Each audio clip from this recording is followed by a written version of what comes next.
네, 금요일 예배 시작하겠습니다. 시작하시기 전에 기도드리겠습니다. 하나님 아버지 감사합니다.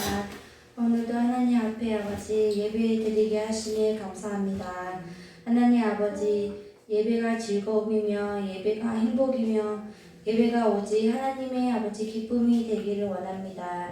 하나님 아버지 우리가 하나님 안에서 하나님의 그 삶 안에서 살고 기쁨을 누리며 그 기쁨에 하나님의 그 온전한 평화와 기쁨을 저희만 느끼는 게 아니라 다른 사람한테도 베풀고 다른 사람들한테도 하나님의 사랑을 아버지 전하는 우리 성도들이 되기를 원합니다.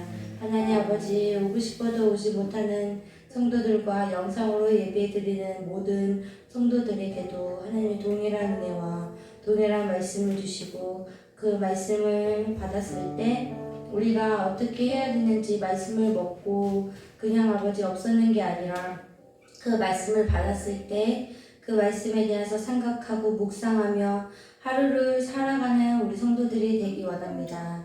하나님 아버지 오늘도 하나님 안에서 하나님의 그 축복된 말씀과 하나님의 온전한 찬양을 드릴 수 있게 하심에 감사하며 예수님 이름으로 기도드렸습니다. 아멘. 네, 오늘 마라나타 주 예수 여주시옵소서 찬양드리겠습니다.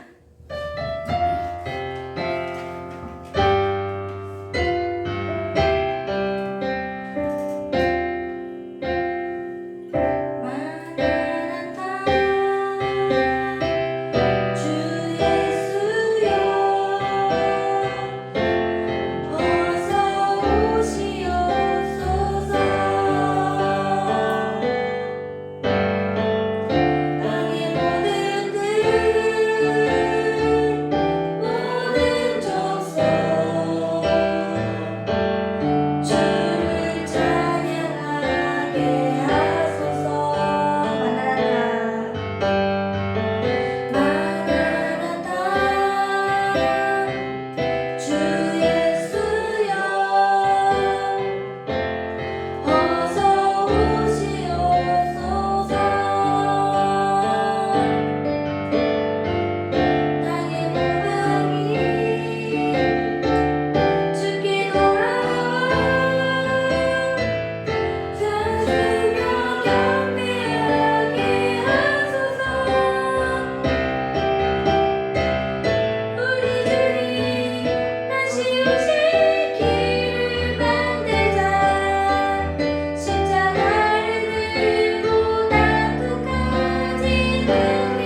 가운데 오시기를 원합니다. 제가 오늘 찬양이 잠시 세상에 내가 살면서 이 찬양을 저희 아빠가 돌아가실 때 이 찬양을 참 많이 불렀어요. 이 장례식 할 동안에 이 찬양을 참 많이 불렀는데 이 찬양이 저는 되게 싫더라고요. 약간 뭐라 그러지? 약간 아빠가 죽음이, 아빠의 돌아가심이 확 마음에 다 가면서 약간 이 찬양이 저에게 저의 삶에 약간 두려움으로 다가오면서 소망이 아니라 약간 절망 같은 생각이 들어서 이 찬양을 정말 싫어했었는데 오늘 찬양 준비를 하면서 이 찬양이 우리 성도들에게 나에게도 이 찬양이 내가 살면서 이 세상 살면서 하나님과 나의 관계 안에 정말 소망하는 찬양이 되었으면 좋겠다라는 생각이 들더라고요.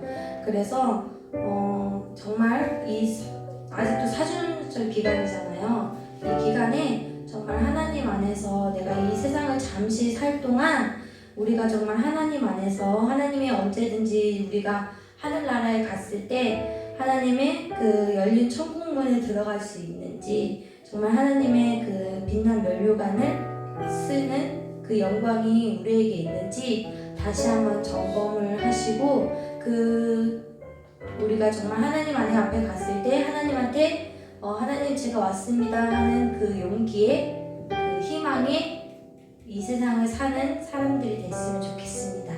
네, 잠시 세상을 살면 찬양드리겠습니다.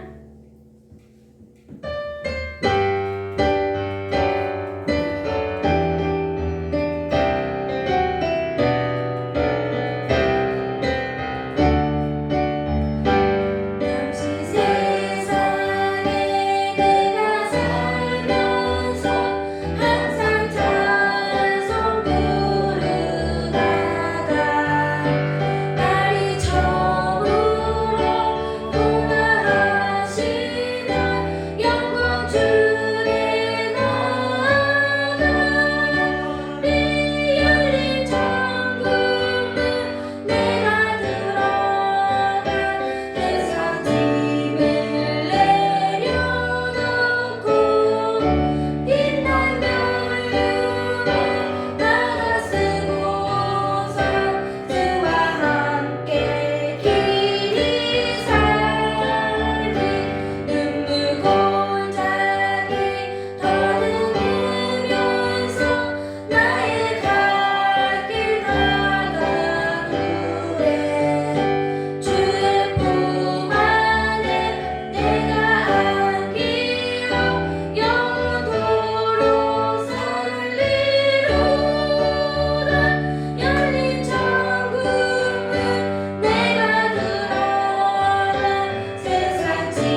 것인지 기대하며 소망하며 기도드리겠습니다.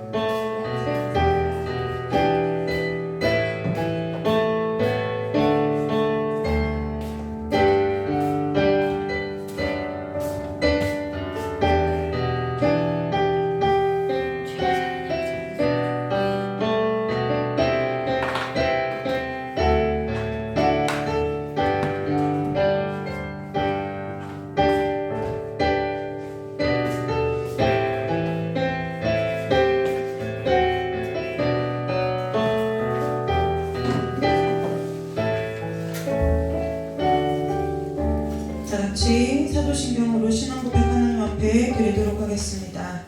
전능하사 천지를 만드신 하나님 아버지를 내가 믿사오며 그 외아들 우리 주 예수 그리스도를 믿사오니 이는 성령으로 잉태하사 동정녀 마리아에게 나시고 본디오 빌라도에게 고난을 받으사 십자가에 못 박혀 죽으시고 장사한 지 사흘 만에 죽은 자 가운데서 다시 살아나시며 하늘에 오르사 전능하신 하나님 우편에 앉아 계시다가 저리로서 산자와 죽은 자를 심판하러 오시리라. 성령을 믿사오며 거룩한 공예와 성도가 서로 교통하는 것과 죄를 사하여 주시는 것과 몸이 다시 사는 것과 영원히 사는 것을 믿사옵나이다. 아멘. 찬송 한 장 부르고 말씀 보도록 하겠습니다.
창세기 45장 7절에서 7절, 8절 말씀 두 절만 함께 보도록 하겠습니다. 창세기 45장 7절, 8절 두 절입니다.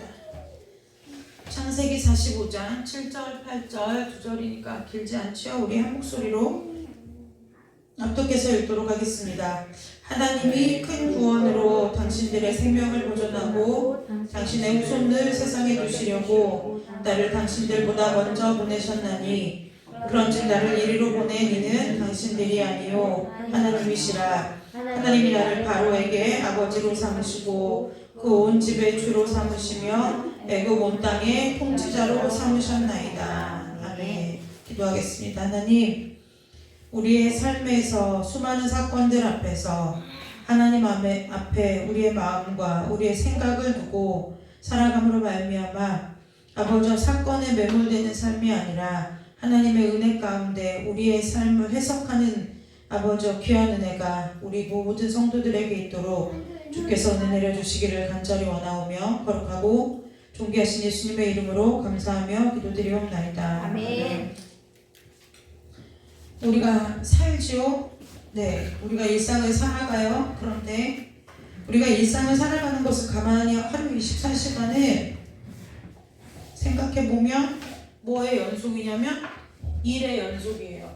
그쵸? 다 일이죠. 아침에 눈 떠가지고 눈 뜨면 오늘 아침에 소율이가 저한테 오늘은 학교도 가기 싫고 뭐도 하기 싫고 뭐도 하기 싫고 그런데 뭐 해야 돼요? 해야 돼요. 안 하면 안 되는 거예요. 일의 연속이고요. 하루라는 시간을 보면 내 삶이 일의 연속이에요.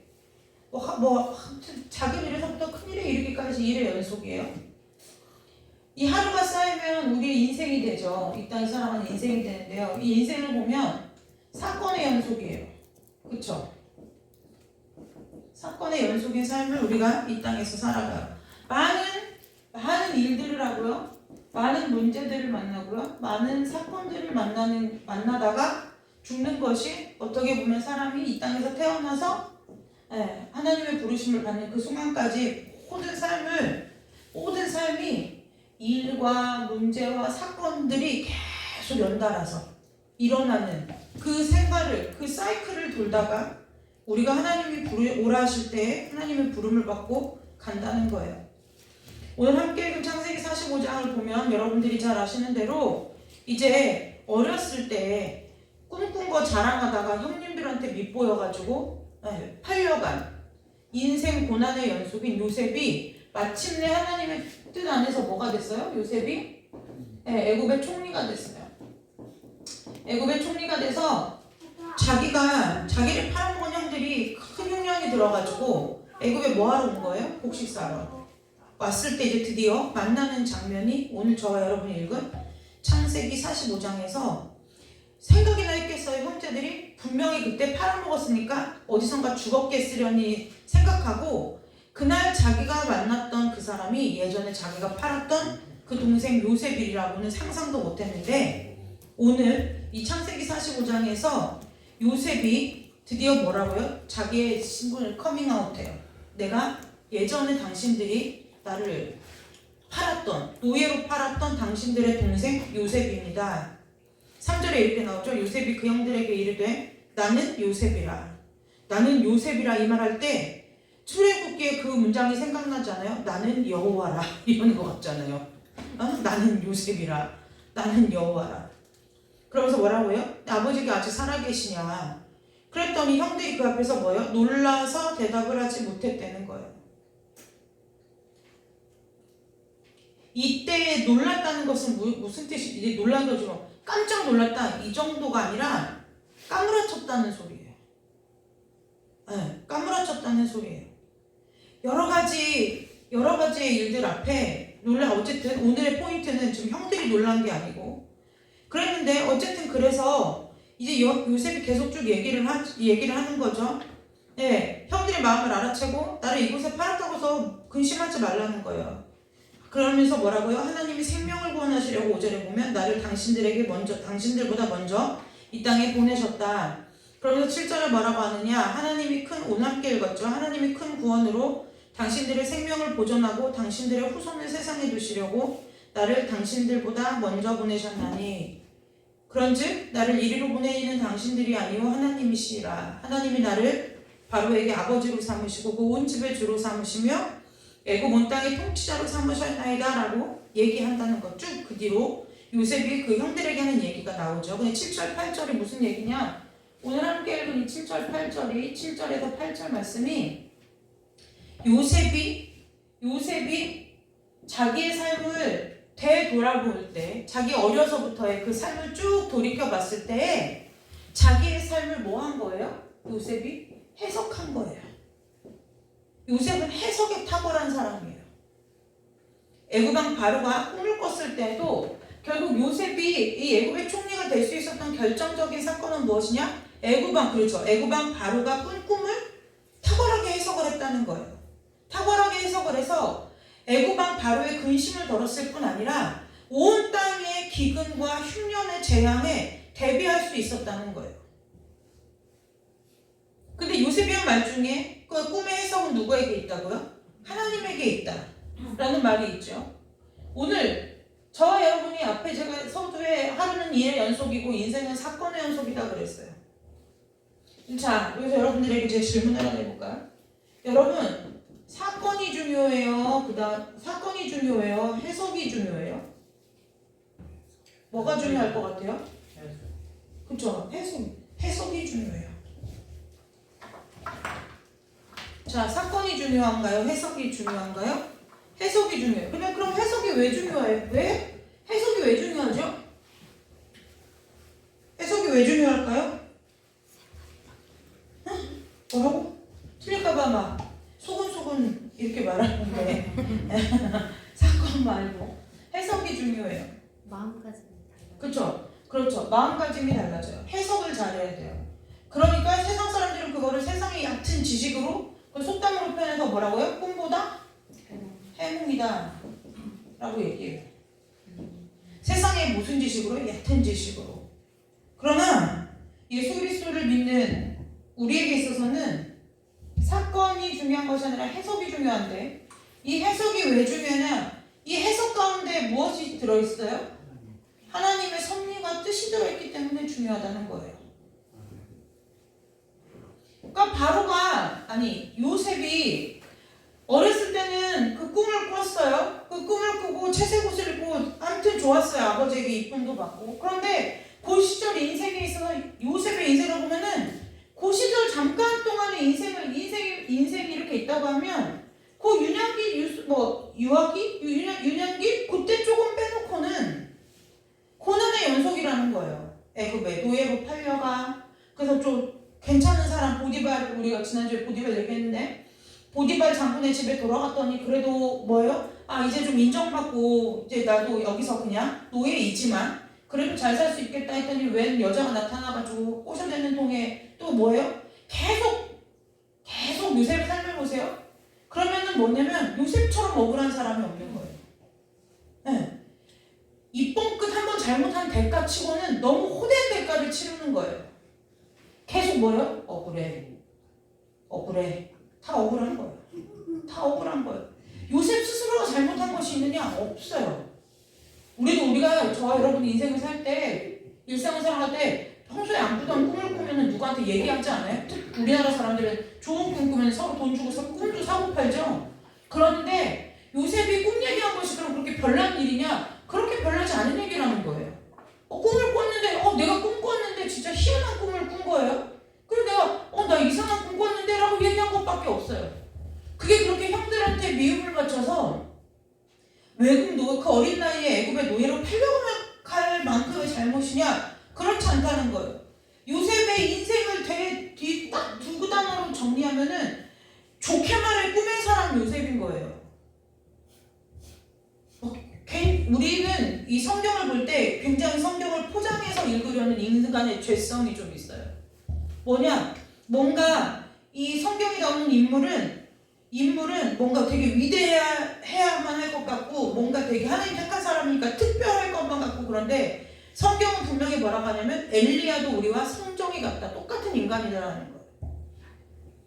예수님도 우리와 똑같은 인간의 육신을 입고 오셨는데 요셉이라고 별난 사람이냐? 그렇지 않다는 거예요. 그래서 요셉은 꿈의 사람 요셉이 아니라 세상 뭐한 사람이에요? 세상 억울한 사람인 거예요. 인생 자체가 억울한 거예요. 요셉같이 억울한 인생이 없어요. 네. 요셉같이 억울한 인생이 없다는 거예요. 인생의 모든 일과 사건이 요셉에게 있어서는 다 뭐한 일이에요? 억울한 일이라는 거예요. 그 억울한 일을 다 겪었어요. 그리고 나서 애굽의 총리가 됐는데 잘 될 때 총리가 된 것이 아니고 물론 풍년도 들었지만 그 풍년은 뭘 대비하기 위한 풍년이에요? 그 뒤에 올 흉년을 대비하기 위한 풍년이었다는 거예요. 그러니까 요셉은 애굽 총리가 됐는데도 뭐예요? 고생이 따라다니는 사람인 거예요. 네. 풍년 그 7년만 잠깐 좋아. 그 다음에 그 나머지 그 7년을 어떻게 해야 되는 거예요? 이제 이때의 애굽이라는 거는 그냥 우리가 지금 생각하면 전 세계라고 생각을 하면 돼요. 근데 그 모든 나라의 이 사람들을 이 흉년에서 살아남게 하기 위한 그 짐을 다 누가 지고 있는 거예요? 요셉이 지고 있는 거예요. 그러니까 요셉은 사람의 입장으로 봤을 때는 정말 인생이 괴롭고도 괴로운 인생인 거예요. 꿈의 사람 요셉이라고요? 아우 참, 여러분 꿈 한 번 꾸고 인생 이렇게 골로 간다고 하면 여러분 꿈 꾸겠어요? 이렇게 갈 사람이 없어요. 요셉이 세상 억울한 사람이라는 거예요. 근데 일평생을 억울하게 살았다고 해도 그 말에 누가 네가 뭘 그렇게 억울하니? 너가 뭘 그렇게 어려운 삶을 살았니라고 얘기할 수 없을 만큼 어느 누구도 어떤 사람도 요셉이라는 사람을 요셉이라는 이름을 딱 빼고 있잖아. 어떤 사람이 있는데 어떤 사람 인생이 이렇게 어려서부터 흘러갔다? 라는 것을 우리가 예를 들어 여러분들이 누가 가까운 지인한테 들었다고 생각을 해봐봐요. 내가 아는 누구 어떤 사람이 있는데 그 사람이 어렸을 때 꿈을 꿨던데 괜히 형들한테 밉보여가지고 걔를 인신매매단에 팔아먹었대. 그래가지고 거기서 이제 저 어디 섬에 있는 염정 같은데 무슨 새우잡이배 어선 같은데 저런데 끌려가가지고 죽도록 고생하다가 이제 좋은 선장을 만나서 그 집에서 청소하고 심부름하면서 지내고 있었는데 그 여자가 성폭행하려다가 왜 이러고요? 되려 그 선장 부인이 덤태기를 씌워가지고 얘를 성폭행범으로 경찰에 고소해가지고 그래가지고 이제 어떻게 된 거예요? 억울하게 백도 없고 줄도 없어서 억울하게 감옥에 갇혀 있었대. 이걸 여러분들이 가까운 누군가 여러분의 사촌, 친척 뭐 여러분이 뭐 가까이 아는 건너 아는 사람의 인생이라고 하면은 그 사람 인생 보고 참 인생 재밌겠네 라고 얘기할 사람이 어디가 있겠느냐는 거예요. 야 얼마 왜 이렇게 팔자가 드세냐 우리나라 표현으로 그러지 않겠어요?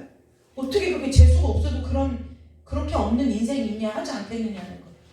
그 요셉이 자기의 첫 인생을 통틀어 결론 내린 인생의 해석이 오늘 저와 여러분이 함께 읽은 7절 8절이라는 거예요. 뭐라고요? 오늘 저와 여러분이 함께 읽은 7절 8절이에요. 먼저는 5절이죠. 하나님이 생명을 구원하시려고 나를 당신들보다 먼저 보냈다는 거예요. 하나님이 큰 구원으로 당신들의 생명을 보존하고 당신들의 후손을 세상에 두려고 나를 당신들보다 먼저 보내셨다는 거예요. 여러분 이건요 원수를 사랑하는 걸 뛰어넘는 수준인 거예요. 여기서 요셉의 말을 들어보세요.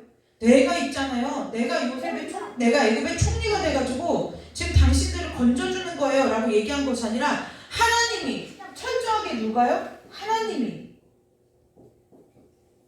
이 하나님이 요셉 나를 위하여 그렇게 하신 것이 아니라 누구를 위해서요? 형님들을 위해서 그렇게 하셨다는 거예요. 여러분들이 이 땅에서 이런 삶을 살고도 여러분들이 이렇게 살게 만든 사람에게 내가 당신들을 위해서 하나님이 나를 먼저 보내셨다고 여러분들이 신앙으로 고백할 수 있겠느냐는 얘기예요. 우리 말씀으로 볼 때 요셉이 그랬구나. 요셉이 이거 이제 이서 하나님의 섭리를 깨달았네. 공부해서 머리로 알 수 있죠. 근데 그것이 여러분의 삶이라고 하면 저와 여러분의 삶이라고 한다면 저와 여러분이 이러한 험악한 세월을 살고 난 이 삶 뒤에 하나님이 나를 이래서 이러셨구나 라고 고백할 수 있겠느냐는 거예요.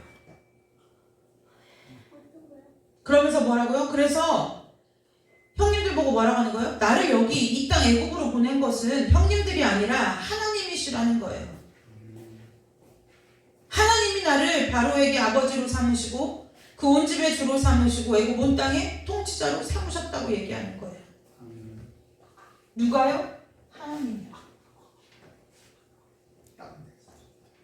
저와 여러분이 지금까지 인생을 몇십 년 살았는지 중요하지 않아요. 앞으로 살 날이 많은 사람도 있겠고 살 날이 적은 분들도 여기 계시겠죠. 그러나 우리가 주님 앞에 서는 그 모든 마지막 순간까지 인생의 사건의 연속이라는 거예요. 우리가 앞으로 살아가는 저와 여러분의 삶에 꽃길만 있을까요? 절대 그렇지 않아요. 저는 여러분에게 기도하지 않고 100% 장담해서 예언할 수 있어요. 저와 여러분의 인생에 꽃길만 있을까요? 절대 그렇지 않아요. 가시밭길이에요. 가시밭길밖에 없어요.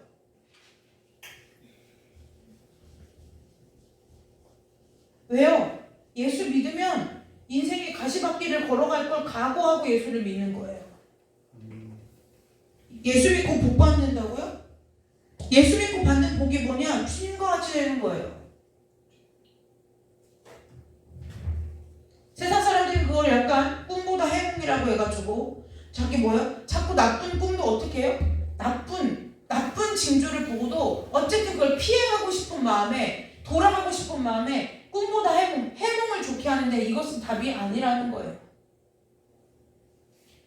우리는 인생에 있어서 어떤 사건을 만날 때 내가 이해할 수 없고 내가 생각지도 못한 어떤 사건을 만날 때 내가 신앙이 제대로 서 있느냐 서 있지 않느냐를 딱 여기에서 두 가지의 반응으로 우리가 내 믿음을 시험해 볼 수 있어요. 하나는 뭐냐? 사건을 해결에 급급한 사람이 있어요. 어떡하지? 어떻게 해결하지? 이거 어떻게 하지? 이 사람들의 특징은 뭐냐? 하나님 앞에 머물러 있지를 못해요. 네, 하나님 앞에 머물러 있지를 못해요. 왜요? 발로 뛰면서 이걸 뭐 해야 돼요? 해결해야 되니까. 해결해야 되니까 머물러 있지를 못해요. 어떡하지? 뭐부터 하지? 얼마만큼 해야지? 어디부터 해야 되지? 어떤 거부터 해야 되는 거지? 계속 앉아서 뭐예요? 기도를 하지 않고요. 생각을 해요. 꾀를 낸다고 하죠. 꾀를 내요.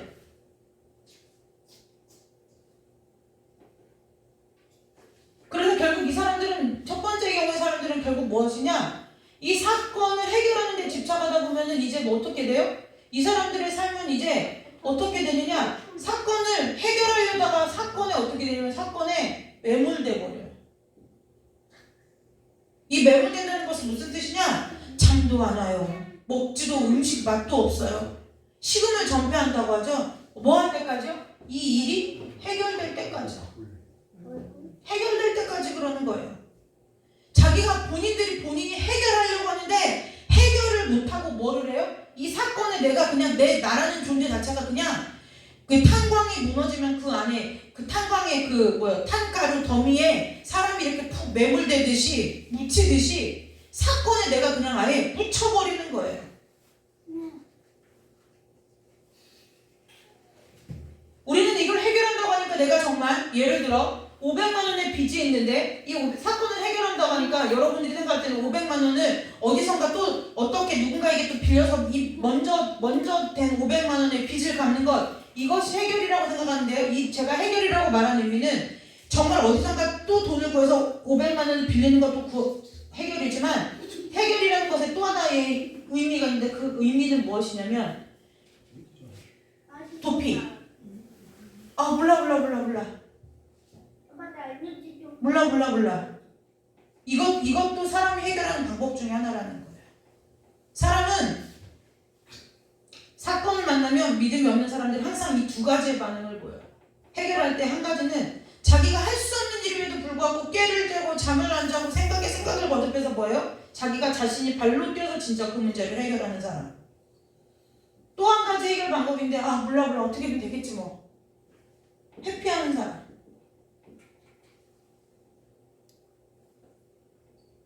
사건을 만났는데 신앙이 있는, 믿음이 하나님을 믿는, 살아계신 하나님을 믿는 신앙이 있는 사람의 반응은 어떤 것이냐? 첫 번째,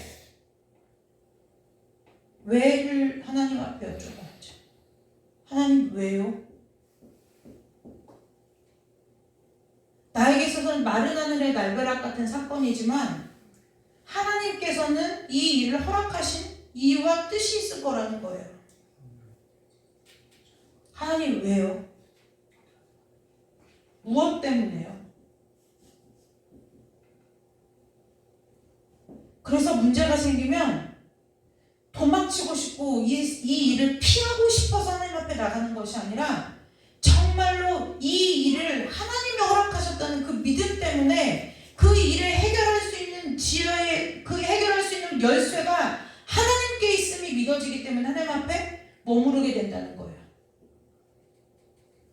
제가 머무른다고 하니까 어떤 사람 그러면은 밖에 나가서 일도 하지 않고 빚이 있는데도 일도 하지 않고 뭣도 하지 않고 그러면은 머물러서 뭐 기도만 하는 것이냐? 거라는 말, 머무르라는 게 그런 말이냐? 그렇게 하나님에 대해서 모르는 소리를 하는 성도들이 있다는 거는 참 슬픈 현실이에요. 말귀를 그렇게 못 알아듣는 거는 이게 성도들이 본인이 믿음에 있어서 하나님에 대해서 그만큼 무지하다는 것을 드러내는 거예요. 하나님 앞에 머물러 있다는 뜻은 무엇이냐? 내가 사건을 해결하려고 발로 뛰든 뭐하든 이걸 어떻게 해결하지의 마음의 포인트가 있는 것이 아니라 하나님이 이 일을 지금 이 시간 이 시점에 나에게 왜 허락하셨지? 이걸 하나님 앞에 끊임없이 물어가면서 내가 일상을 살아간다는 얘기라는 거예요. 그래서 이 사람들에게 있어서는 어떠한 사건이 벌어졌을 때 어떻게 해결하지? 어떻게 수습하지보다 중요한 게 무엇이냐면 하나님이 이 일을 왜 허락하셨지? 이것이 중요한 거라는 거예요. 그래서 이 일의 끝은요 서로 정반대예요. 이 문제를 해결해요. 그러면 이제 이 사람의 끝은 뭐냐면 결국 뭐냐면 불신앙만 남는 거예요. 불신앙만 남아요. 하나님 뭘 해주셨다는 거야? 내가 이렇게 열심히 했는데 뭐 물론 하긴 해주셨지. 어떻게 해요? 기도할 때 조금 기도하면서 하나님 앞에 속을 털어놓으니까 마음은 편하대. 그것 조금 해주셨지. 근데 그 수준이 하나님 내가 그 수준이 내가 하나님을 믿고 바라보는 신앙의 수준이라는 거예요. 전적으로 하나님이 해주셨다고 믿어지지 않는다는 거죠. 그런데 내가 그 일을 해결하려고 사람을 만나러 다니고 돈을 구하러 다니고 발로 뛰고 다니고 이렇게 하더라도 내 마음의 중심이 하나님께 향해 있어서 왜 이랬을까? 하나님 나에게 이걸 왜 허락하셨을까? 하나님이 내 삶 가운데 무엇을 깨닫게 하시려고 이 일을 하나님께서 내 삶 가운데 두셨을까? 여기에 있는 사람은 하나님 앞에 머물러서 그 문제를 해결을 받았을 때 하나님 앞에 무엇이 나가요? 하나님 앞에 신앙이 이전과는 다른 차원으로의 성숙이 있다는 거예요. 차원이 다르다는 거예요. 이건 마치 뭐와 똑같냐? 세상이냐 하나님 나라냐 이 차이라는 거예요. 여러분 오늘 요셉의 삶을 보세요. 요셉의 삶을 아까 얘기했어요. 그런 요셉의 삶을 여기 산 저나 만약에 여러분들이 그런 삶을 살았다고 우리가 한번 상상해보자는 거예요. 상상해보자는 거예요. 그랬을 때 만약에 여기 이제 형들에게 나 요셉이요. 그리고 옛날에 포청천처럼 작두를 대령하라고 해도 세상의 모든 사람들이 그것이 정당하다고 얘기하지 그래도 어떻게 형제를 죽일 수 있겠어? 라고 말할 사람 별로 없다는 거예요. 그런데 오늘 요셉이 그 험악한 세월을 보내고 요셉이 뭐예요? 바로가 아니라 보디발도 그렇고 감옥에서도 그렇고 요셉이 하나님과 함께 하심으로 형통했다 그랬어요. 그 형통했다는 것은 무엇이냐? 그 일이 잘 됐으니까 여러분 보세요. 예전에 이런 소리 많이 했어요. 요셉이 하나님과 함께해서 형통했더니 감옥에 있다가 총리 됐다. 우리나라 정치인이랑 똑같잖아요. 감옥에 있다가 총리도 되고 또 감옥도 가고 이게 하나님의 복 받은 거예요? 그게 전혀 비성경적인 메시지라는 거예요. 요셉의 복은 그것이 아니라 요셉이 하나님이 요셉과 함께 하심으로 그 얘기는 무엇이냐면 요셉의 마음의 중심이 하나님이 요셉의 마음의 중심에 계셔서 그가 어디에서 어떤 상황을 만나든지 그것을 시련이나 환난이나 자기중심적으로 해석하지 않고 하나님 편에서 하나님의 섭리 가운데 인생을 바라보는 마음을 갖고 있었다 그 얘기를 하는 거예요. 그래서 내가 감옥에 있으나 내가 억울하게 감옥살이를 지금 억울하게 감옥살이 하는 거 아니에요 지금? 억울하잖아요. 내가 진짜 보디발 아내가 예뻐서 뭐 훔쳐보기를 했어요. 아니면 마음으로 성경에 보면 마음으로라도 한번 우리 주인님의 와이프는 정말 예쁘다 마음을 품어보기를 했어요. 아무 관심도 없어요. 얼마나 무섭게 생겼었나 봐요. 도망을 다녔잖아요. 그럼에도 불구하고 감옥을 간 이 자기 자신에게 있어서 요셉이 뭐예요? 늘 뭐예요? 그 보디발의 아내에게도 이렇게 해요. 내가 어떻게 하나님 앞에서 죄를 얻겠습니까? 그러니까 요셉은 어느 때부터인지 알 수 없으나 그렇잖아요. 요셉이 몇 월 며칠 몇 시에 무슨 이단 사이비 교주들처럼 몇 월 며칠 몇 시에 하나님을 만났더라 이런 얘기는 없잖아요. 성경에. 언제 하나님을 만났는지 알 수 없으나 요셉이 그 험악한 세월을 보내는 순간 그 요셉의 인생이 쓰여져 있는 그 마디마디마다 보면은 뭐예요? 내가 어떻게 하나님 앞에 범죄하겠습니까? 또 뭐예요? 요셉이 하나님께서 요셉과 함께 하심으로 요셉이 형통하였더라. 다 뭐예요? 요셉의 삶에 짝꿍처럼 따라다니는 머리에 뭐 있는데 뭐냐면 하나님 앞에 하나님이 함께 하심으로. 그러니까 요셉에게 있어서 자기가 어떠한 삶을 살아왔는지, 물론 그것이 어렵지 않다, 쉽지 않다, 힘들지 않다 그 얘기를 하는 것이 아니라, 내가 어렵고 내가 힘들고 내가 아프고 내가 애쓰는 것을 떠나서 그것을 뛰어넘어서 내 삶을 이제 돌이켜 보니 하나님이 뭐였다는 거예요? 여기까지 인도하신 것이 하나님이시라는 거예요. 여기까지 인도하신 게 하나님이라는 거예요. 저는 저와 여러분의 이 마음의 중심에, 신앙의 중심에 이 요셉과 같은 이 하나님을 온전히 신뢰하는 하나님이 중심에 기둥처럼 서 있는 든든한 믿음으로 세움받는 은혜가 있으시기를 주님의 이름으로 축복합니다. 그래서 제가 사건이 중요하냐 해석이 중요하냐 물어본 거예요. 우리는 늘 뭐예요? 하나님 앞에 기도할 때도 뭐예요? 사건을 갖고 얘기해요. 사건을. 우리는 늘 하나님 앞에 무엇을 갖고 나와요? 해석. 하나님 어떻게 해석해야 돼요? 이걸 어떻게 바라봐야 돼요? 내가 어떻게 생각해야 돼요? 그럼 내가 무엇을 하나님이 나에게 허락하신 이 시간에 이 문제 때문에 내가 무엇을 해야 돼를 묻는 것이 아니라, 하나님 나한테 왜 이래요? 내가 뭘 잘못했다고 이래요? 이게 말이 돼요? 이거 하기 바쁘다는 거예요. 하나님이 살아계시면 이거 해결해줘야 되는 거 맞지 않아요? 내가 겪지 않아야 될 일이잖아. 이걸 왜 겪게 하세요? 이거 하는 거예요. 똑같이 기도를 하는데 우리는 세상 사람들이 이방 신에게 빌듯이 뭘 갖고 가야 하나님 앞에? 자꾸 사건을 가지고 간다는 거예요. 이거 어떻게 하라는 거예요? 해결해내놓으라는 거예요. 사건을 해결해내놓으라는 거예요. 그런데 여러분, 정말 제가 비법을 가르쳐 드리는 것이 아니라, 비법을 얘기해 주려고 하는 것이 아니라, 저는 그 기도의 비법 이런 거 얘기하는 사람 정말 싫어요. 기도의 방법도 없고요, 기도의 비법도 없어요. 기도는요, 내가 그냥 하나님 앞에 하나님 나 죽었습니다 하고 엎드려지는 거, 그것이 기도인 거지, 기도는 방법도 없고 비법도 없어요.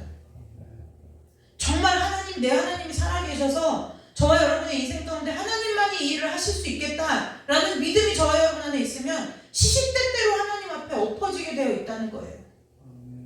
엎어지게 되어 있다는 거예요.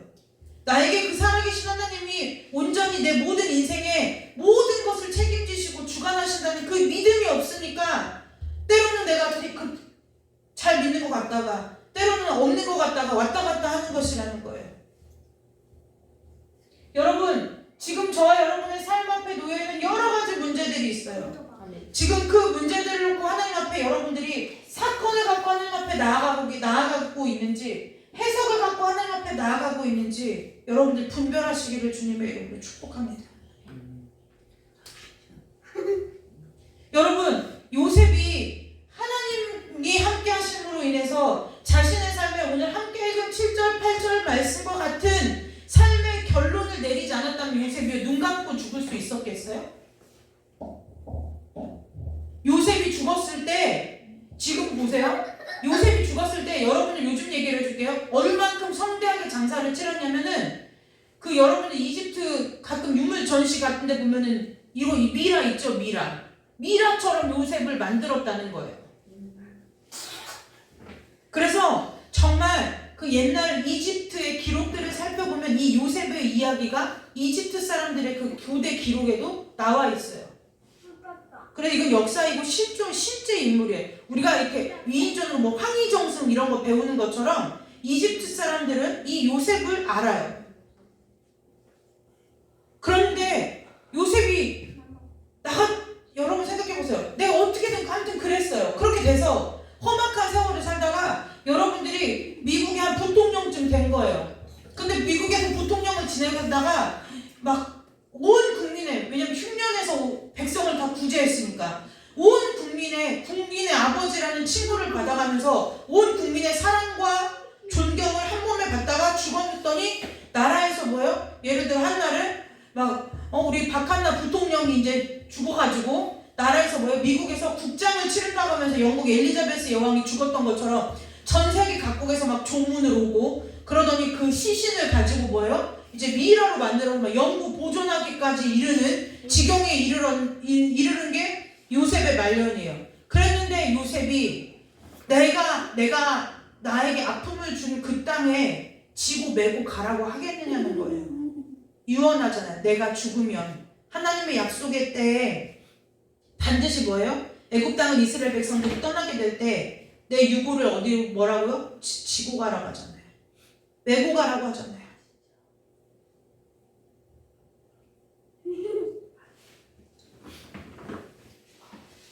저와 여러분의 그 모든 삶이 그 요셉 때문에 누구까지요? 요셉의 아버지가 누구예요?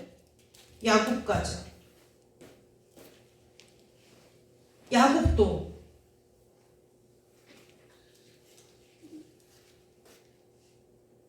여러분 우리의 인생이 무슨 일을 만나든 예수 믿는 사람에게 있어서는요 그 사건이 얼마나 크냐 작냐가 중요한 게 아니에요. 내가 아무리 작은 일 하찮게 여기는 일 내가 해결됐다고 하는 내가 이 문제를 해결받았어 내가 이 문제가 해결됐어 그래서 이제 나는 내 인생에 있어서 당분간은 문제가 없을 거야 라고 생각하는 문제일지라도 우리에게 있어서 그 문제를 허락하신 하나님께로부터 온 삶의 해석이 없으면 우리는 마치 뭐와 똑같으냐? 아무것도 없는 사람과 똑같은 거예요. 속빈 감정과 같은 삶인 거예요. 여러분이 어디 가서 그 여러분의 삶에 대해서 보상을 받겠느냐는 거예요.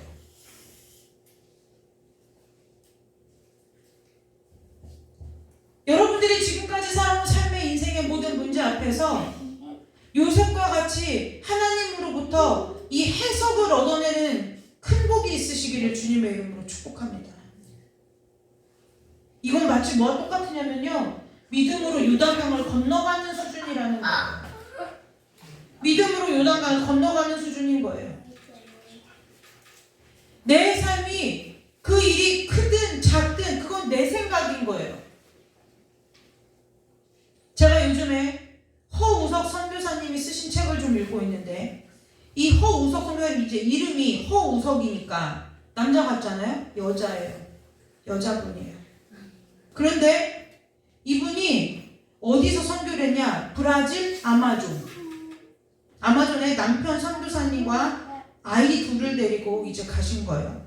근데 이제 2013년인가 2010년에 잠깐 이제 2010년도인가에 한국에 완식년으로 들어오셔가지고 다시 브라질 아마존으로 이제 다시 귀국 이제 선교지로 가시기 전에 건강 검진을 했는데 폐암이었어요. 근데 수술만 하고 항암을 받지 않고 브라질 아마존으로 다시 갔어요. 근데 다시 가서 사역을 하시다가 이제 2013년도에 이제 소천을 하셨는데 소천을 하셨는데 이제 이분이 그 마지막 그 말기 암의 고통 가운데에서 이렇게 설교한 메시지를 이렇게 쓴 책을 제가 요즘 이렇게 읽고 있어요. 그런데 제가 이번 책을 쭉 읽으면서 묵상된 것이 뭐냐면 여러분 결국 믿음은 무엇이냐면요. 하나님 앞에서 하나님 때문에 인생의 답을 많이 얻은 것 그것이 믿음이에요. 네.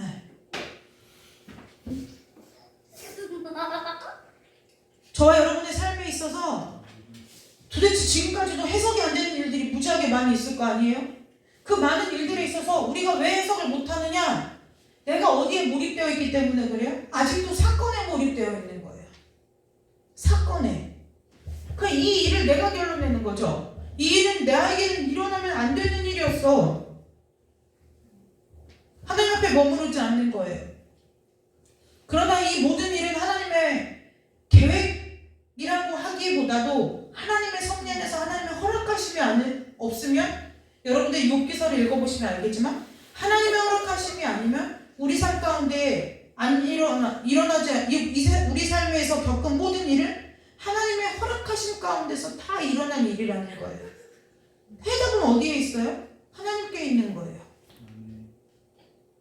지금 지금 여러분이 어떠한 일로 힘들든 어떠한 일로 만약에 또 해결하거나 마음에 소원이 있든 중요한 것은 무엇이냐? 그 소원을 이루는 것이 중요한 게 아니라 하나님께서 나에게 그 소원을 주신 하나님의 뜻을 하는 것이 더 먼저라는 거예요.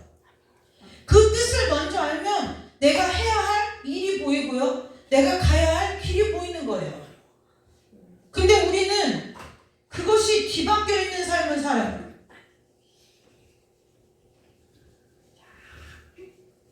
오늘 요셉을 통해서 저와 여러분이 다시 한번 이 말씀을 통해서 저와 여러분이 하나님 앞에 점검해 봐야 되는 것은 무엇이냐? 여러분, 이 허우석 선교사님, 잠깐 옆길로 샜는데 허우석 선교사님 얘기를 제가 여러분들에게 왜 소개하냐면 그분이 뭐라고 얘기하냐면 그분이 마지막 설교에 이런 고별 설교, 이렇게 거의 말기 암이라 고별 설교 때 이분이 뭐라고 하냐면 자기 연민이라는 사단의 속임수에 넘어가지 마십시오라는 설교를 해요. 사단이 현대를 살아가는 많은 사람들에게 쓰는 가장 잘 쓰는 무기가 있는데 그것이 뭐냐면 자기애라는 거예요. 자기 연민. 자기 연민이 뭐예요? 내 스스로가 나 혼자 자기를 그렇게 자기 연민에 빠져갖고 세상에 나같이 불쌍한 사람이 없고 세상에 나같이 험악한 세월을 보낸 사람이 없고 세상에 나같이 고생하는 사람이 없고 나같이 힘든 사람이 없고 이게 다 자기 연민이라는 거예요. 근데요, 여러분, 하나님은 우리의 감정을 헤아리시는 하나님이지만 우리의 감정으로만 일하시는 하나님은 절대 아니에요. 우리의 감정을 느끼시지만 감정과 그 모든 것을 초월해서 일하시는 분이 하나님이라는 거예요. 그 초월하시는 하나님의 일하심을 보려면 내가 뭐예요? 자기 연민에 빠진 내가 그 자리를 털고 일어나야 된다는 거예요. 우리 안에 그러한 모습들이 너무나 많이 있어요. 그게 왜 그럴까요? 해석을 뭐예요? 하나님으로부터 받은 해석으로 내 문제를 해석하지 않고 내 스스로가 내 인생을 해석하니까 결국 빠지는 늪처럼 빠지는 자리가 어디냐면은 자기 연민이라는 거예요. 그래 아무도 내 속을 몰라. 그러니까 뭐예요? 셀프 위로. 나라도 내 자신을 다독거려줘야지. 이것이 자기 연민이라는 거예요. 우리의 위로는 뭐예요? 우리의 위로와 소망은 누구에게 있어요? 예수 그리스도께밖에 없어요. 그래서 이분이 이렇게 얘기해요. 남편에게, 아내에게 서운하다는 거예요. 그러면 막 사람들이 어쩔 줄 모른대요. 그리고서 부부간에 그 틈을 타서 사단이 뭐를 해요? 자기 연민을 심어주는 거죠. 내가 만약에 결혼 안 하고 혼자 살았었더라면, 아니면 내가 이 사람 말고 다른 누군가를 만났더라면, 결국 그 길이 뭐냐는 거예요. 파멸과 분열의 길밖에 없다는 거예요. 그래서 뭐예요? 그것이 아니라 그렇다고 하면 내 안에 그런 생각이 들어온 것이 이미 내 안에 그런 어두움이 있다는 것을 보고 물리치라는 거예요.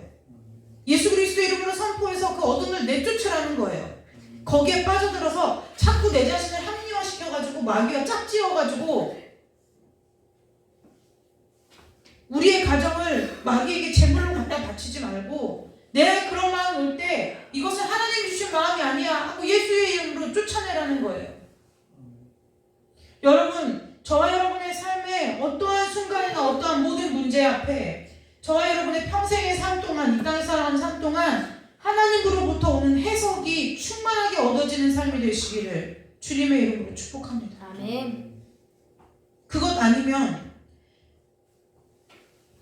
이 세상을 살아가기가요 힘든 정도가 아니라 이 세상을 살아가는 데 있어서 그렇게 힘들진 않지만 세상 사람들이 괴로워하는 똑같은 괴로움을 가지고 살아갈 수 있다는 거예요. 저와 여러분이 지금까지 살아온 믿음의 삶에 있어서 내가 하나님 앞에서 어떠한 해석을 얻었지? 내가 어떠한 결론을 얻었지? 그 문제들 앞에 하나님 안에서 내가 어떠한 결론을 얻었지? 라는 것이 하나하나 하나님 앞에서 정리되어지는 은혜가 있으시기를 주님의 이름으로 축복합니다.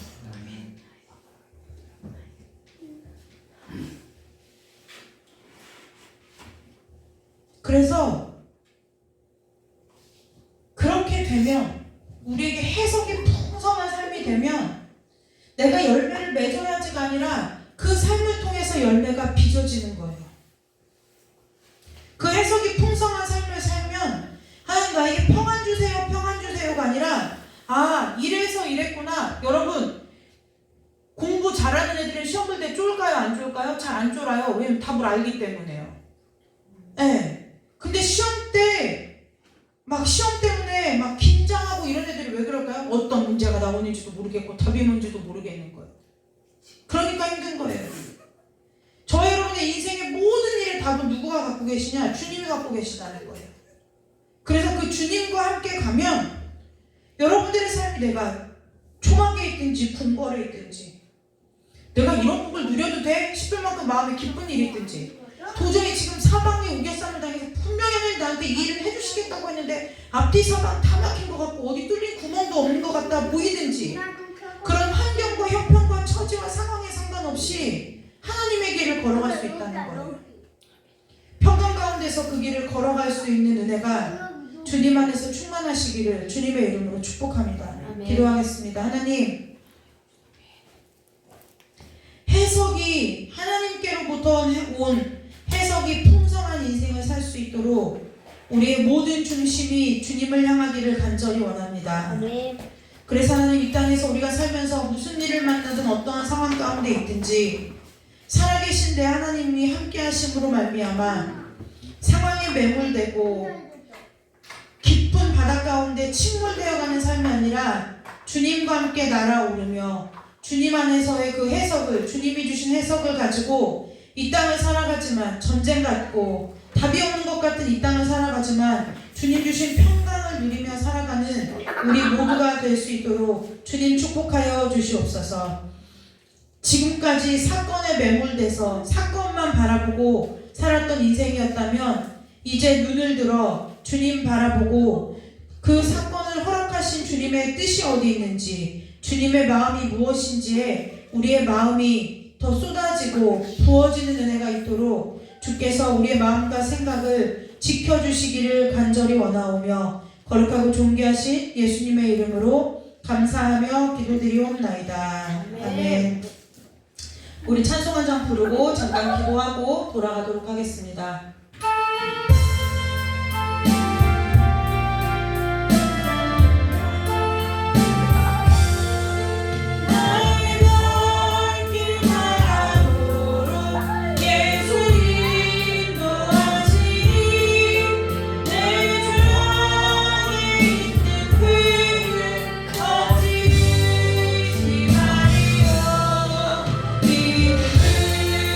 사는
어려우실 때 족한 은혜를 누리십니까? 누리시기를 주님의 이름으로 축복합니다. 아멘. 고린도전서 10장 12절에 이런 말씀이 있죠. 사람이 감당한 시험 밖에는 너희가 당한 것이 없나니. 이 말씀이요, 저에게 있어서는 사실이에요. 실제라는 거예요. 저에게 감당할 수 없는 시험을 하나님께서 허락하실 때마다 저의 마음이 지켜졌던 것은 무엇이냐? 제가 믿음이 좋아서가 아니에요. 이 시험이 내가 이 시험을 왜 당해야 되는지도 모르겠고, 내가 이 시험 때문에 왜 이렇게 힘들고 아파야 되는지도 모르겠고, 어려워야 되는지도 모르겠지만 성경에 하나님의 진리의 말씀에 뭐라고 써 있어요? 사람이 감당할 시험 밖에는 우리가 당한 것이 없다는 거예요. 그러면 무엇이 사실이냐? 내가 감당할 수 있는 시험이구나를 믿는 것이 믿음이라는 거예요. 하나님 어떻게 나한테 이래요? 하나님 어떻게 나는 하고자 내가 뭘 그렇게 잘못했다고 나한테 이렇게 하세요? 이것이 아니라 우리는 이것을 기도라고 얘기하는데요. 제가 그래서 말씀 없는 기도가 위험하다고 얘기하는 거예요. 말씀 없이 기도하면요, 어떻게 되느냐? 기도 가운데 사단이 틈타요. 그래서 내가 분명히 하나님 앞에 기도를 하는데, 기도를 하면 내 마음이 평안해지고 내 마음이 괜찮아져야 되는데 자꾸 어떻게 돼요? 자기 영민으로 빠져들어가는 거예요. 기도를 하고 하는데 내 마음에 평안이 생기는 것이 아니라 자꾸 내가 나같이 비참한 사람이 없는 것 같고 나같이 괴로운 사람이 없는 것 같은 마음이 여러분들에게 들면 뭐 해야 되는 거예요? 기도를 멈추고 예수 이름으로 그 어둠을 쫓아내야 되는 거예요. 그래서 제가 그 많은 시간들 앞에 이것이 제 마음, 제 말씀, 이게 왜요? 말씀이 살아있다 그랬어요, 성경에서. 내가 왜 이것을 겪어야 되는지, 왜 치러야 되는지, 내가 모르지만, 다 하나님 뜻을 알 수 없지만, 적어도 성경에서 하나 분명하게 얘기해 주는 게 뭐예요? 사람이 감당한 시험 밖에는 우리가 당한 것이 없다는 거예요. 그러면 오늘 저와 여러분이 시험이라고 생각되는 모든 문제는 뭐 한다는 거예요? 우리가 감당할 만하셔서 하나님이 허락하신 거라는 거예요. 이 믿음이 생기니까요, 이 말씀이 실제가 되면 무슨 일이 일어나냐면 그 5반절에 이렇게 있죠. 감당하지 못할 시험당함을 허락지 아니하시고 뭐 한다고요? 시험당한 즈음에 하나님이 피할 길을 내신다는 거예요. 그런데 내가 시험에 매몰돼 버리면 내가 이걸 왜 당해야 되는데요? 무엇 때문에 당해야 되는데요? 하나님 어떻게 나한테 이럴 수가 있어요? 하나님이 있기는 있는 거예요? 근데 있다면 나한테 왜 이런 하나님 앞에 이러한 마음을 우리가 보이면 하나님이 내신 뭐가 안 보여요? 피할 길이 안 보이는 거예요.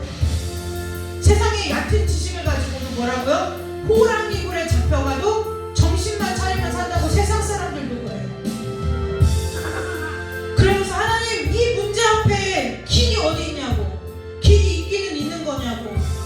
내가 볼 때 지금 사방으로 다 막혀 있는데 되어질 가능성이 0.1%도 없는데 하나님 무슨 길이 어디가 있냐고.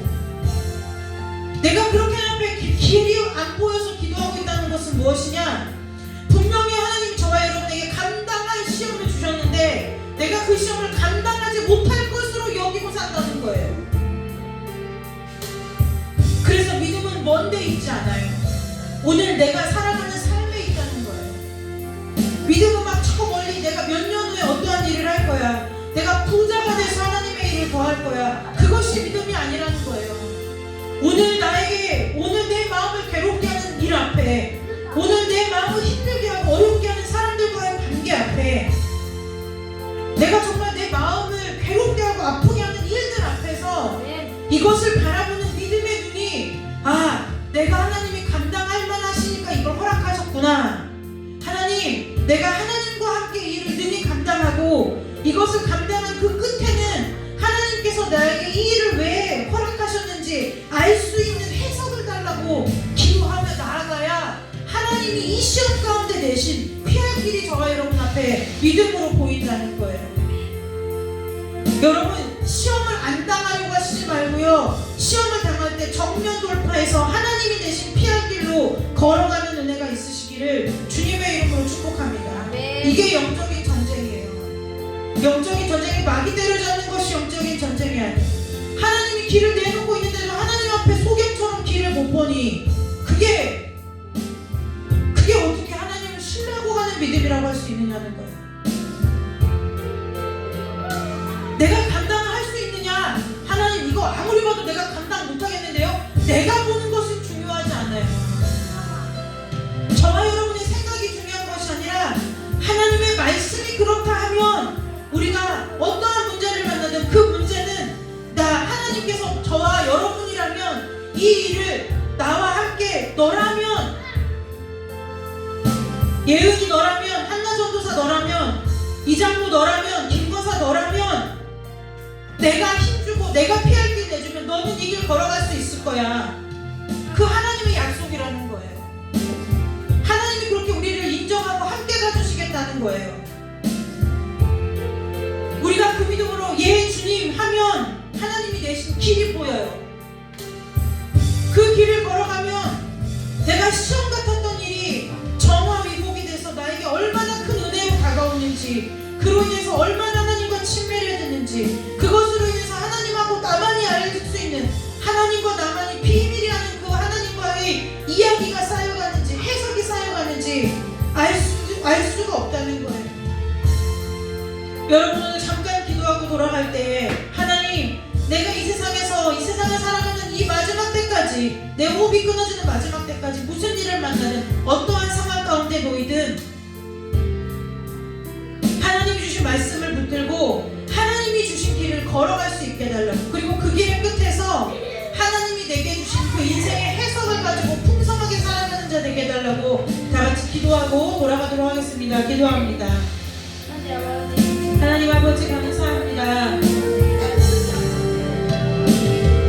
우리의 삶의 인생에 답이 되어주시고 길이 되어주시고 진리가 되어주시고 생명이 되어주신 그 아버지께서 아버지와 오늘날 우리의 모든 인생을 주관하여 주시고 다스려 주시니 감사합니다. 하나님 아버지, 우리의 믿음이 연약하여지지 아니하도록 뒤로 물러가지 아니하도록 말씀 위에 굳게 세워주시옵시고, 아버지 우리가 어떠한 일을 만나는 어떠한 상황 가운데 놓이든 어떠한 사건을 가지고 아버지 우리가 삶에 부딪히는 간에 그것이 중요한 것이 아니라 그 일을 허락하신 아버지의 그 깊으신 뜻이 우리 가운데 깨달아주고 알아주고 보여주는 은혜가 우리 귀한 성도들의 삶 가운데 있도록 주님 축복하여 주시옵소서. 영안이 열리게 하여 주시고 아버지의 마음이 깨달아지게 하셔서 하나님 아버지 이 땅에 살아가는 모든 일평생의 삶 동안에 하나님으로부터 내 속이 충만하고 아버지 넘치는 인생으로 살아갈 수 있도록 우리 귀한 성도들의 삶을 축복하여 주시옵소서. 아버지는 육신의 눈으로 나의 삶을 바라보는 것이 아니라 믿음의 눈으로, 말씀의 눈으로 내 인생을 주 앞에서 바라보고 말씀의 눈으로 아버지 내 인생이 해석되어지는 은혜가 우리 귀한 성도들의 삶 가운데 임하도록 주의 역사하여 주셔서 아버지 믿지 아니하는 자와 같이 사건 속에 파묻혀서 매몰되어 하나님 허우적거리며 점점 더 아버지 그 늪으로 빠져가는 아버지 안타까운 인생이 아니라 예수 그리스도의 생명을 가지고 그 사건을 발로 디디고 서서 하나님 아버지 주신 해석으로 말미암아 그 일들을 능히 감당하며 살아가는 그리스도의 군사로서 설 수 있도록 우리 귀한 성도들을 축복하여 주시고 아버지와 함께하여 주시기를 간절히 원하옵나이다. 아버지와 내가 생각할 때 내 인생이 어떠한 것보다 하나님께서 내 인생을 왜 그렇게 주셨는지, 왜 여기까지 인도하셨는지 그 해석이 되어짐으로 말미암아 우리 안에 있는 모든 인적인 상처가 회복되게 하여 주시고 그리스도의 새로운 피조물로서 다시 한번 새롭게 성령으로 거듭나고 주님의 십자가의 보혈과 물과 피로 거듭나서 아버지와 주님 아버지 앞에 새로운 피조물로서 모든 일을 범사에 감사하며 아버지 모든 것에 감사가 넘치며 하나님께 영광을 온전히 돌려드리는 귀한 삶을 살 수 있도록 주께서 우리 귀한 성도들의 삶을 축복하여 주시고 은혜 내려주시기를 간절히 원하오며 거룩하고 존귀하신 예수님의 이름으로 감사하며 기도드리옵나이다. 아버지 오직 예수 그리스도 그분께서 주님께서 우리 인생의 답이 되어 주셨는데 우리가 답인 줄 알지 못하고 여전히 믿노라 하지만 육신의 생각을 가지고 육신의 눈을 가지고 살아갔던 아버지 우리의 죄를 이 시간에 아버지 앞에 회개하오니 용서하여 주시옵소서. 하나님 아버지 우리가 주님 주신 믿음의 눈을 가지고 아버지 말씀의 눈을 가지고 이 세상을 살아가며 우리의 인생의 길을 걸어갈 때에 아버지 순간마다 깨닫게 하여 주시고 주님께서 알게 하여 주셔서 내 인생이 주님 안에서 해석되어지게 하시고 내 인생의 사건과 문제들이 아버지 지금까지 이해되지 못하고 내 안에 상처로 남거나 해결되지 못하고 도망치고 그 일로부터 회피하였던 그 모든 일들이 이제는 하나님 앞에서 해석되어지고 하나님의 뜻이 알아지는 귀한 보석 같은 은혜로 변화되는 은혜가 우리 귀한 성도들의 삶 가운데 있도록 주님 축복하여 주시기를 간절히 원하옵나이다. 그래서 하나님 아버지 사건에 매몰되어서 아버지 점점 늪에 빠져 허우적대다 죽어가는 것 같이 아버지 그런 인생을 살아가는 것이 아니라 예수 그리스도께서 내게 주신 새 생명을 가지고 주님께서 내게 주신 십자가의 복음으로 복음 위에 아버지 두 다리를 든든하게 딛고 서서 아버지 사건 너머에 있는 그 하나님의 깊으신 뜻을 헤아려 알므로 인하여 이 땅에서도 또한 주님 앞에서도 하늘의 풍성한 복과 하늘의 풍성한 은혜로 주 앞에 감사와 영광을 올려드리며 살아가는 삶이 될 수 있도록 우리 귀한 성도들의 삶을 주께서 두 손 들어 축복하여 주시기를 간절히 원하오며 거룩하고 존귀하신 예수 그리스도의 이름으로 감사하며 축복하며 기도드리옵나이다. 다같이 주기도문으로 금요일 마치도록 하겠습니다. 하늘에 계신 우리 아버지여 이름이 거룩히 여김을 받으시오며 나라 임하옵시며 뜻이 하늘에서 이루어진 것 같이 땅에서도 이루어지리이다. 오늘 우리에게 일용할 양식을 주옵시고 우리가 우리에게 죄진 자를 사하여 준 것 같이 우리 죄를 사하여 주옵시고 우리를 시험에 들게 하지 마옵시며 다만 악에서 구하옵소서. 대개 나라와 권세와 영광이 아버지께 영원히 있사옵나이다. 아멘. 하나님께 영광의 박수 올리고 이렇게 마칩니다.